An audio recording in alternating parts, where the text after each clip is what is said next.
ሁለት ነገር በመጠቀም ውፍረታችሁና ቦርጫችሁ ማጥፋት ትችላላችሁ።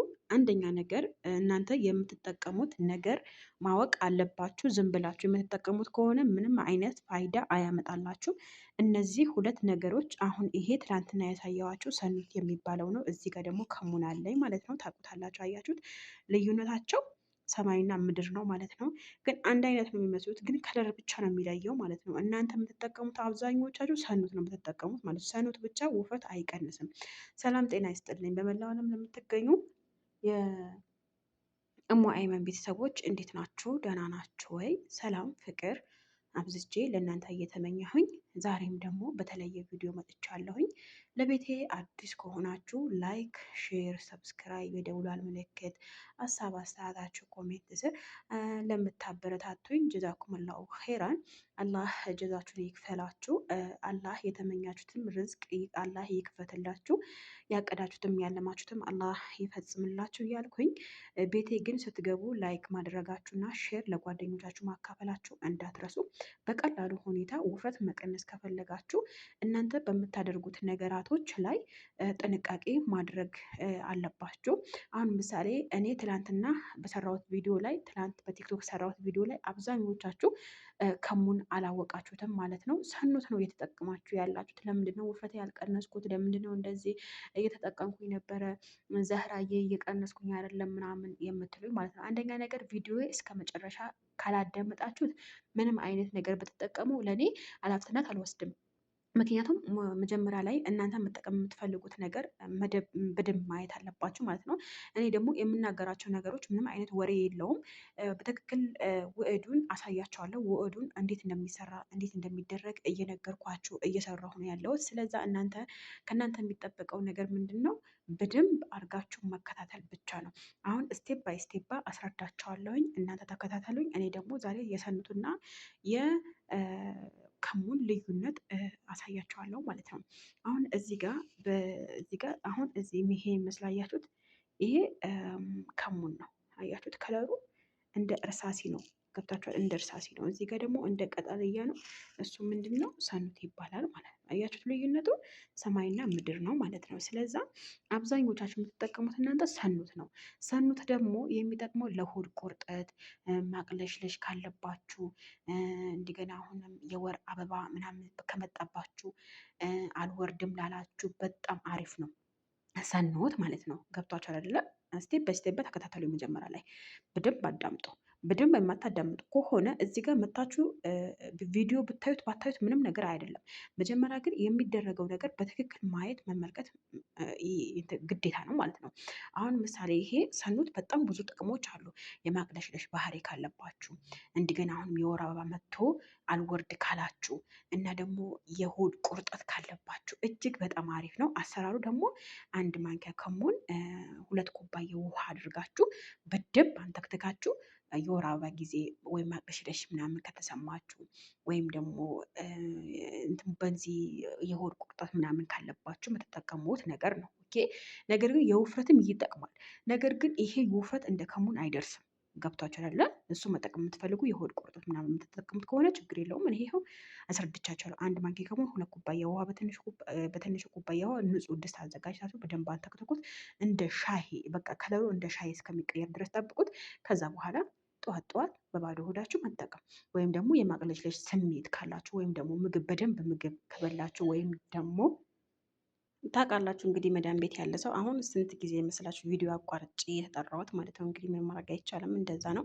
እልሙህም ከዛ በኋላ አንድ ማቅለሽለሽ ካለባችሁ እና ደግሞ ዘይት የበዛበት ነገር ከበላችሁ ከሰኑት ብትጠጡ በጣም አሪፍ ነው ማለት ነው።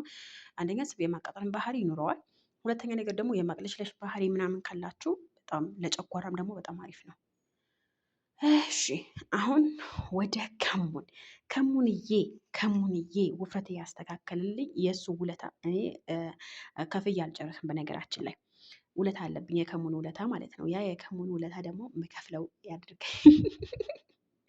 እልሙህም ወደ መጣሁበት ጉዳይ ስመጣ ከሙን አጠቃቀሙ በቀላሉ ሁኔታ ከሙኑ አንድ ማንኪያ ከሙን እየተፈጨ ከሆነ በኩባያ አድርጋችሁ በትልቁ ኩባያ አንድ የተፈጨ ከሙን አንድ ማንኪያ በደንብ የፈላ ውሃ ግማሽ ሎሚ አድርጋችሁ አማስላችሁ ለ2 ደቂቃ ከድናችሁ አስቀምጣችሁ በባዶ ሆዳችሁ ጠዋት ማታ መጠቀም ትችላላችሁ። ውፍረት መቀነስ ለፈለጋችሁ ብቻ አንደኛ። ሁለተኛ ነገር ደግሞ እንደዚህ ሀባው ካላችሁ ወይም ደግሞ ፍሬው ካላችሁ መጀመሪያው ከሱቅ ሲመጣ ፍሬው ቆሻሻ ሊኖረው ይችላል፣ እንትን ትራብ ሊኖረው ይችላል፣ አፈር ምናምን ሊኖረው ስለሚችል በደንብ አጥባችሁት ካደረቃችሁት በኋላ ኬስ ላይ አስገብታችሁ ማስቀመጥ ትችላላችሁ። እሱም እንዴት አጠቃቀሙ፣ አንደኛ 1 ማንኪያ በትልቁ ማንኪያ ከሙን፣ ግማሽ ሎሚ፣ 2 ኩባያ ውሃ በንጹህ ድስት አንተክትኩት በደንብ እንደ ሻሂ እስከሚሆን ድረስ ጠዋት ማታ መጠጣት 1 ኩባያ በባዶ ሆዳችሁ። ገብቷችኋል ብዬ ተስፋ አደርጋለሁኝ። ግን የምትጠቀሙት ደም ማነስ ላለባችሁ፣ እርጉዝ ለሆነች ሴት፣ የምታጠባ ሴት አይመከርም። የምታጠባ ሴት አንደኛ ደም ይቀንስባታል፣ ወተቱም ያደርቅባታል። እርጉዝ የሆነች ሴት ደግሞ ሆዷ ላይ ያለው ልጅ በጣም እንደ እንትን ይወስደዋል። ያኔ የእኛ ምግብ አይደል የሚመገበው ልጁ፣ የዛ ጉዳት ሊኖረው ስለሚችል እንዳትጠቀሙ ብዬ እመክራቸዋለሁ። እሺ።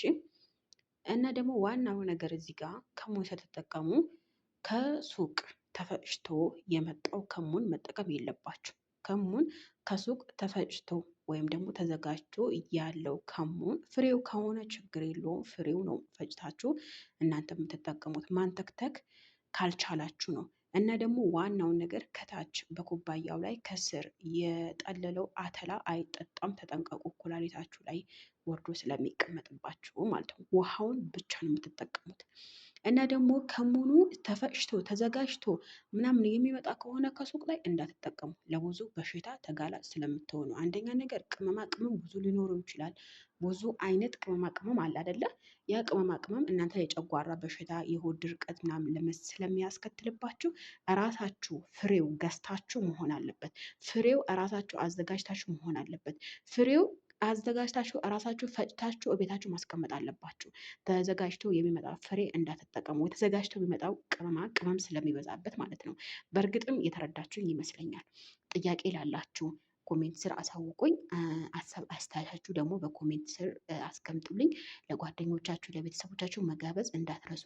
ስኳር ላለበት ሰው አይመከርም፣ ምክንያቱም ደም በጣም ስለሚቀንስ ማለት ነው። ስብ ስለሚያቃጥል ስኳር ስለሚቀንስ፣ እንዳጋጣሚ ያ ስኳር ያለበት ሰው ደግሞ መጠቀም ከቻለ ራሱን ስንት